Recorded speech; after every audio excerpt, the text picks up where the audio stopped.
पिछले चंद हफ्तों से जो स्टेटमेंट्स महाराष्ट्र के सरकार के मिनिस्टर्स और चीफ मिनिस्टर तरफ से आ रहे हैं उसको देखने की जरूरत है।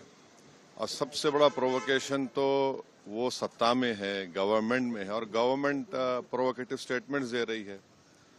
और बड़ा अफसोसनाक है, आप देख लीजिए पिछले 4-5 दिन पुराना स्टेटमेंट उठाकर देख लीजिए, तो ये वो खुद प्रोवोकेशन किए और उनको इस बात की अपनी जिम्मेदारी का एहसास भी नहीं है कि वो मंत्री हैं, मुख्यमंत्री हैं। और दूसरी बात यह है कि आपने कई तस्वीर किसी बादशाह के बनाकर जलाए पूरे महाराष्ट्र में, कोई रिएक्शन नहीं हुआ, तो आपको तकलीफ हो गई।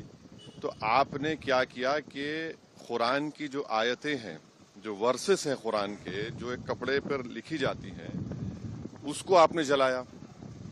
और जब ये हरकत हो रही थी तो उसी वक्त जाकर मुकामी वहाँ के जो मुसलमान और हिंदू लोग थे, जाकर कंप्लेन किए डीसीपी को कि इसको रुकवाइए। देखिए ये जो कपड़ा है जिसपे कुरान करीम के आयतें लिखी हैं, वर्सेस लिखी है, मत करिए। जलाया गया, एक्शन नहीं लिए। उसके बाद शाम में ये सब चीजें हुई। मैं उसका कंडेम करता हूँ वायलेंस का, मगर इसको टोटल देखिए आप कि जो स्टेटमेंट्स एमिनेट हुए हैं, जो स्टेटमेंट दिए गए हैं मिनिस्टर्स की तरफ से, अभी भी दिए जा रहे हैं। भाई आप रूल ऑफ लॉ को फॉलो करिए ना।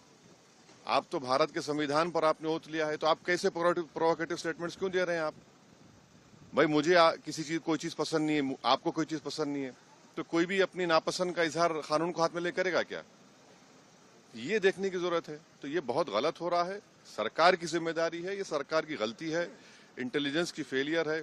उस जगह जहां से महाराष्ट्र के मुख्यमंत्री आते हैं, और ये जो वायलेंस हुआ है हमारे केंद्रीय मंत्री के घर के करीब है पूरा, ये बड़ी गलत बात हो रही है।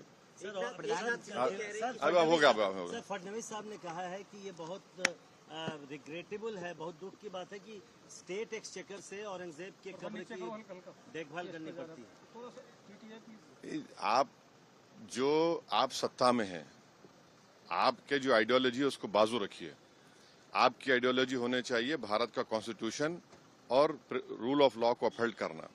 6 दिसंबर 1992 को क्या हुआ, और उसके बाद सुप्रीम कोर्ट ने उसको एग्रीगियस एक्ट कहा।